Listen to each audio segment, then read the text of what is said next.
Samsung just trademarked a new name for their folding displays that may imply Samsung is about to fix the Galaxy Fold's biggest issue. Even though Samsung has made some of the best folding phones on the market right now, they've always had one glaring issue: durability, specifically the durability of their inner displays. Now, Samsung often likes to brag that the inner displays on their folding phones are made out of flexible glass, but the problem is they still need plastic screen protectors over the top to keep them from cracking. So for all intents and purposes, the screens are still mostly made out of plastic, and they're going to wear over time like plastic. Even a fingernail is enough to cause permanent damage to that outer layer. But Samsung may be about to change things going forward. Recently, Samsung filed a trademark for the name Ironflex with the Korean Intellectual Property Rights Information Service. According to the trademark, the name will apply to folding OLED displays that will be used on folding phones in the future. Specifically, Samsung plans to use these new displays on foldable smartphones, foldable tablet computers, and foldable wearable video display monitors. We currently don't know any of the actual details about what these new displays will be like or even what they'll be made of,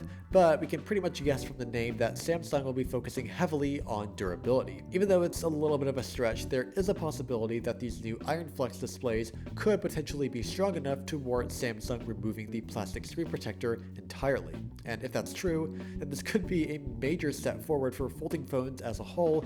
It would really bring them one step closer to coexisting with normal smartphones, or even replacing them entirely at some point. If everything goes well, we could end up seeing it on the Galaxy Fold 6 lineup this year, but there's always a possibility of it debuting on a later version or on a completely different device. Only time will tell. Let me know your thoughts in the comments, and make sure to check out this video next, and I'll see you over there.